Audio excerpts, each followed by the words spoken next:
Think back to the last time you saw one of those retirement savings by age charts. You know the ones, those sleek, clinical infographics telling you that by 30 you should have exactly 1 year's salary saved, and by 50 you should be sitting on a small mountain of gold. If you're like most people, you didn't feel informed after looking at it. You felt a cold, sinking knot in your stomach. Maybe you spent your 20s paying off student loans that felt like a second mortgage. Maybe your 30s were a blur of rising rent, childcare costs, and just trying to keep your head above water. And now, as we navigate the mid-2020s, you're looking at these ideal numbers and realizing the gap between where you are and where the chart says you should be isn't just a gap, it's a canyon. But here's the thing no one tells you about those charts. They aren't meant to be a mirror. They're a benchmark designed by institutions that benefit from your anxiety. They want you to feel behind because fear is a powerful motivator to buy products. Today, we're going to look at the real 2026 data, not the ideal world, but the actual world we're living in right now. We're going to talk about why you feel behind, why the average is a lie, and what the real number is that you actually need to finally find some peace of mind. We have a strange relationship with financial averages. In almost every other part of life, being average is perfectly fine. But in finance, the average is a terrifying ghost that haunts our late-night thoughts. The problem is that the average retirement savings you see in headlines is a deeply flawed metric. In 2026, the wealth gap is wider than it's ever been.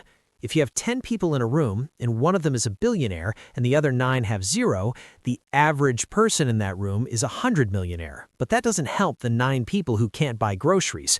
When you see a report saying the average 50-year-old has $300,000 saved, it's being heavily skewed by the top 5%. The real number, the median, paints a much different and, frankly, much more human picture. For most age groups, the median savings is often less than half of what the average suggests. Most of us are walking around feeling like we've failed a test that was graded on a curve we weren't even invited to join. We've been told that readiness is a specific dollar amount, but we haven't been told that the goalposts have moved. Between the inflation spikes we've weathered over the last few years and the rising cost of simply existing, the math of 2015 just doesn't apply anymore. If you feel behind, it's likely not because you're lazy or bad with money. It's because the traditional rules of thumb were written for a world that no longer exists. Let's look at the 2026 landscape for what it actually is. For those in their 30s, the old rule says you should have 1 full year's salary saved.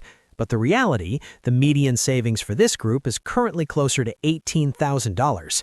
Why? Because this is the sandwich generation in training. You're dealing with peak housing costs and the reality that entry-level now requires a master's degree and years of unpaid internships.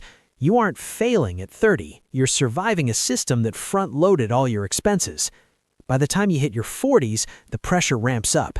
The benchmark suggests 3 times your income, but the median for households in their 40s is hovering around $60,000. Think about that. If you're 40 and you have $50,000 in a 401k, the experts might say you're behind, but the data says you're actually right in the middle of the pack. You are doing exactly as well as your neighbors, even if everyone's too polite or too scared to talk about it at the backyard barbecue. The core of the issue is how we view the purpose of this money. We treat it like a scoreboard. If the number is high, we're winning. If the number is low, we're losing. But money is just stored time. It's the ability to say no to a job you hate or yes to a trip with your kids before they grow up. In 2026, the real number isn't a static milestone like $1 million. It's a reflection of 2 things, your lifestyle floor and your guaranteed floor.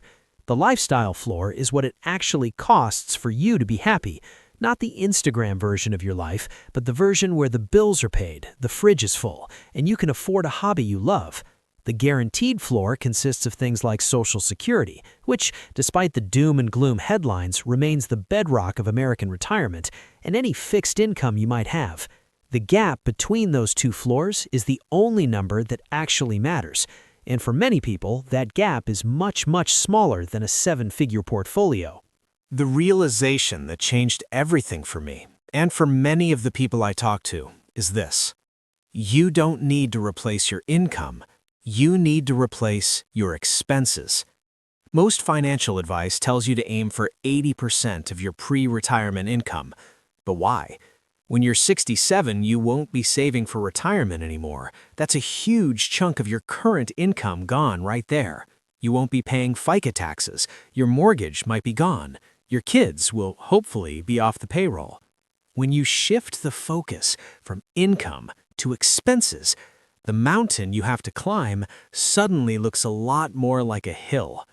The psychology of enough is the most powerful tool in your kit. If you spend your whole life chasing a number on a chart, you will never feel ready, because that number is a moving target influenced by inflation and lifestyle creep. But if you define what a good life looks like for you, you can work backward to a number that is actually achievable.